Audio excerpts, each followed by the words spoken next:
안녕하세요. 날마다 기막힌 정오의 박재원 목사입니다. 새로운 한 주가 시작이 되었습니다. 한 주도 주님의 말씀과 함께 날마다 하나님과 동행하시는 우리 날마다 기막힌 정오 식구들 되시기를 주님의 이름으로 기도합니다. 제가 이제 학부모가 됐잖아요. 윤솔이 이제 학교를 가는 거 보면서 얼마나 뿌듯하고 감사한지 모르겠습니다. 하나님께서 우리에게 이 모든 것들을 다 준비하고 계시고 또 앞으로도 계획하고 계신다는 것을 생각할 때 정말 날마다 정말 소망이 되어지고 기대가 되어지는 그런 삶을 살고 있습니다. 요즘에는 하나님께서 특별히 중보 기도에 대한 마음을 많이 열어주셔서요. 솔직히 제가 이거 뉴질랜드에 와서요. 많은 분들에게 그렇게 연락을 많이 드리질 않았어요. 근데 요즘에는 자꾸 이렇게 카톡을 보면서 그들을 위해서 기도하고 싶은 마음이 있어서 제가 또 이렇게 연락도 드리기도 하고 또 이렇게 저에게 연락을 주시는 분들도 있어서 중보 기도할 때요. 그 카톡 보면서 그 기도 제목 보면서 기도하는 그 기쁨이 있고요. 또 그리고 그 기도 가운데서 또 그리고 기도의 제목을 받게 되면 또 감동도 있고 또 은혜가 됩니다.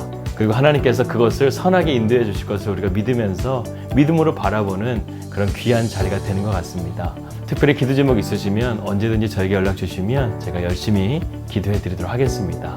제가 요즘에 좋아하는 말씀이 있어요. 요한복음 15장 7절. 내가 너희 안에 거하고 내 말이 너희 안에 거하면 무엇이든지 구하라. 그리하면 내가 이루어 주실 것이다.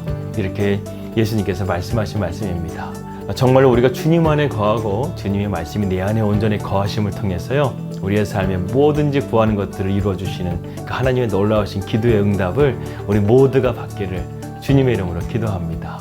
오늘은 지난주에 말씀드렸다시피 우리가 영적 훈련의 4가지 단계에 대해서 우리가 함께 살펴보려고 합니다. 오늘은 깨어남, 내일은 정화, 그리고 그 다음 날은 깨어남, 그리고 마지막은 그리스도 안에서의 연합, 이 4가지 주제를 가지고 우리가 하루하루 이 영적인 훈련의 단계를 밟아갔으면 좋겠습니다. 오늘은 깨어남에 대해서 함께 생각해 보도록 하겠습니다. 영적인 깨어남은 과연 무엇일까? 쉽게 말하면요. 보이지 않는 것이 보이는 것을 의미합니다. 내 삶의 모든 것 가운데 하나님이 보이기 시작하는 거예요. 그렇다고 한다면 우리가 일상의 삶 가운데서 어떻게 깨어남을 경험할 수 있을까요?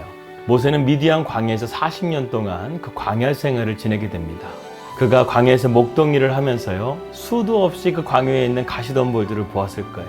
그런데 모세가 어느 날 갑자기 그 가시떡이 나무가 불을 타는데 타들어가지 않고 재가 되지 않는 거예요. 그래서 궁금해가지고 그 가시떡이 나무를 가까이 다가가니까 그 가운데서 하나님께서 모세에게 말씀해 주시죠. 그러니까 하나님의 섭리의 때가 되면요. 우리는 하나님께서 어떤 일을 하시는지를 보게 되는 거예요. 마찬가지로 우리 인생은요. 여행과 같습니다. 그런데 우리가 하나님을 믿는 이상 우리의 여행은요. 하나님을 향한 긴 여정이 되는 거예요. 그런데 그 긴 여정 가운데 반드시 우리에게 필요한 것이 바로 깨어남입니다. 하나님을 볼 수 있는 영적인 눈이 띄어져야 된다는 거예요. 우리는 2가지 면에서 영적인 눈이 띄어져야 됩니다. 첫 번째로는 우리가 사는 세상 가운데서요. 하나님을 볼 수 있는 눈이 띄어져야 되고요. 그리고 또 한 가지는요. 그동안 죄로 살았던 내 옛 모습을 마주하는 것입니다. 이러한 영적인 깨어남이 없이는요. 우리는 영적인 삶으로 나아갈 수가 없는 거예요. 여러분 우리는 이 세상을요. 우리의 힘으로는 절대로 살아갈 수가 없습니다. 여러분 돈이 있다고 한다면 이 세상을 잘 살아갈 수 있을까요? 권력이 있다면, 명예가 있다면 우리는 잘 살아갈 수 있을까요? 이것을 한 번에 무너뜨리는 사건이 있었죠. 바로 코로나 바이러스입니다. 이 코로나 바이러스는요. 돈이 있다고 막을 수 있는 게 아니에요. 치료제도 개발이 안 됐습니다. 권력이 있다고, 명예가 있다고 막을 수 있는 게 아니에요.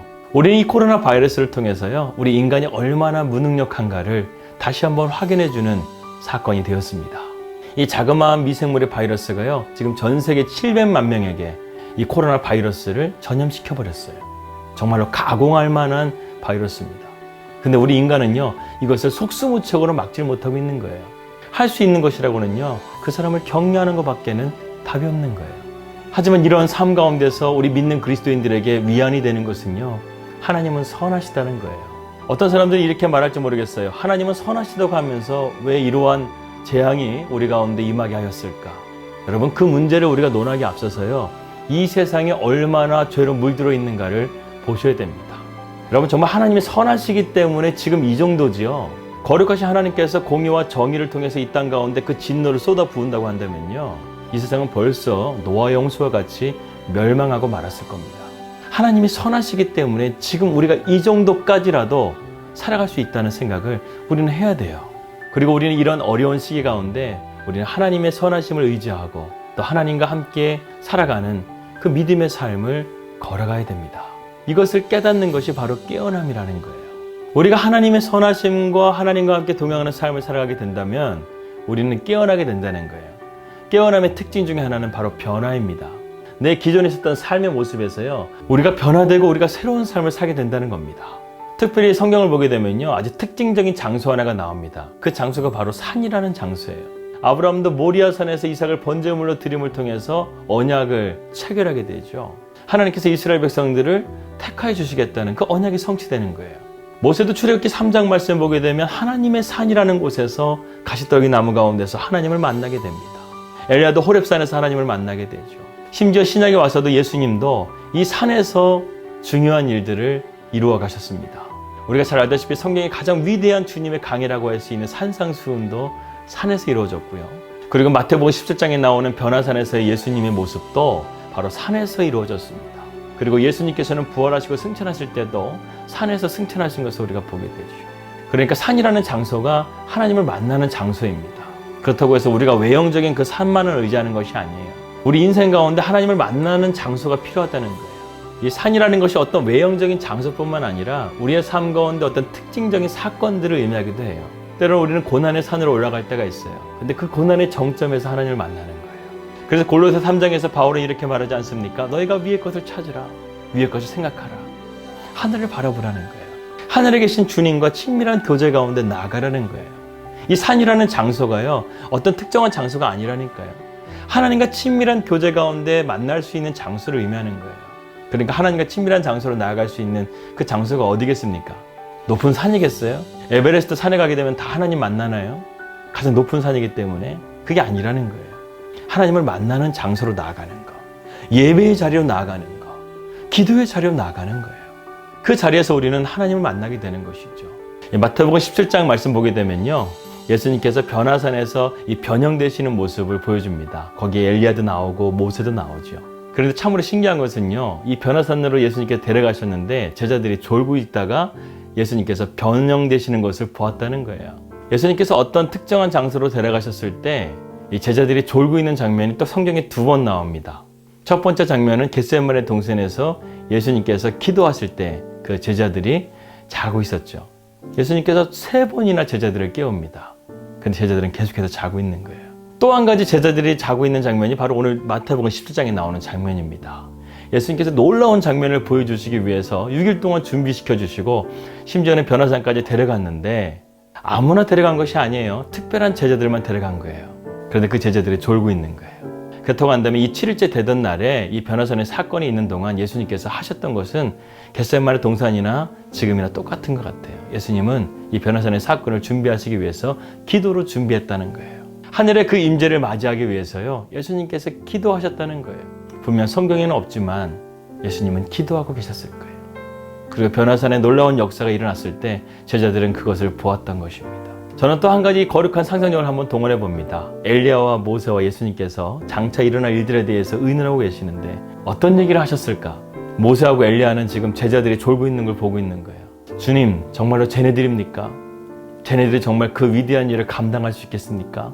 아마 예수님께 이렇게 말하지 않았을까 하는 생각이 들었을 거예요. 근데 예수님은 침묵하십니다. 그런데 그 순간에 하늘에서 예수님께서 침례에 빠졌을 때 똑같은 음성이 들리기 시작합니다. 이는 내 사랑하는 자여 내 기뻐하는 자라. 너희는 그들의 말을 들을지라. 그래, 나는 하나님이야. 나는 이들을 통해서도 세상을 변화시킬 수 있어. 이러한 말씀이 아니었을까 하는 생각이 듭니다.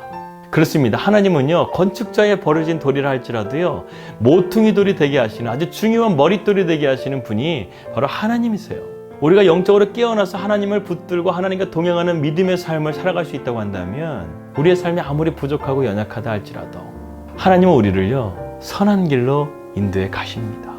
그런데 중요한 것은요, 이 복음과 같은 맥락인데요, 우리의 힘으로는요, 우리가 영적으로 깨어날 수가 없어요. 우리의 죄를 깨달을 수가 없어요. 우리가 하나님을 먼저 찾을 수가 없어요. 하나님이 먼저 찾아와 주시는 거예요. 마치 모세를 가시떨기 나무에서 기다리고 계셨던 하나님, 호렙산에서 엘리야를 만나주시기 위해서 그를 까마귀를 통해서 먹이시고 로뎀나무에서 그를 일으켜 세우셔서 걸어오게 하시면서 40주 40회를 오게 하시면서 그를 만나주셨던 하나님, 성경 어디에도요, 우리 인간이 먼저 하나님을 찾는 경우가 없어요. 하나님이 먼저 우리를 찾아오셨어요.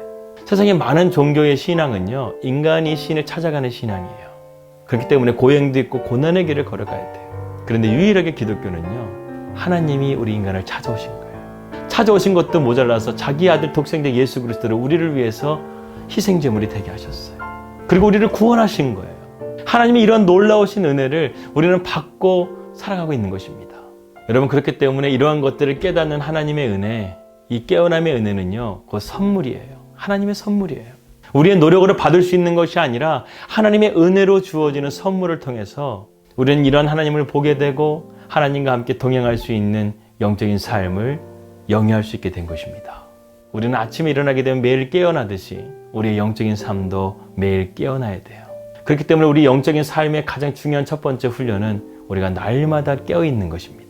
베드로 후서의 말씀에는 이렇게 나와 있지 않습니까? 항상 깨어있으라. 너희 대적 마귀가 우는 사자와 같이 삼킬 틀을 찾고 있다라고 말씀하고 있어요. 우리가 깨어있지 않게 되면 마귀가 우리를 삼키려고 한다니까요. 우리를 넘어뜨리게 한다니까요. 우리를 미혹해 한다니까요. 오늘날 이 세상은요, 미혹의 영이 너무나 충만하게 있어요. 우리가 이런 것들 가운데서 선명하게 하나님을 볼 수 있는 깨어남이 정말 필요한 시기가 아닐까 생각합니다. 왜 우리가 깨어나야 될까요? 주님 안에 있으면 우리를 절대로 포기하지 않으시는 주님께서 우리를 붙들어 주시고 우리의 삶을 바른 길로 인도해 주시기 때문에 그렇습니다. 오늘날 많은 사람들이 방향을 잃어버리고 있어요. 위의 것을 찾고 위의 것을 생각할 때, 우리의 영이 영적으로 깨어날 때 우리는 바른 길을 걸어 우리 삶 가운데 아름다운 열매 맺는 삶이 될 줄을 믿습니다. 기도하겠습니다. 주님, 정말 우리가 깨어나길 원합니다. 내 삶이, 내 가정이, 이 나라가 깨어나길 원합니다. 주님을 보게 하소서. 주님을 보게 하소서. 그리고 그 주님께 내 삶을 온전히 맡길 수 있는 순종의 자리로 나아갈 수 있도록 인도하여 주시옵소서. 예수님의 이름으로 기도합니다. 아멘. 네, 한 주가 새롭게 시작되었습니다. 한 주도 평안하시고요. 저는 내일 뵙도록 하겠습니다. 우리 믿음 안에서 승리합시다. 할렐루야.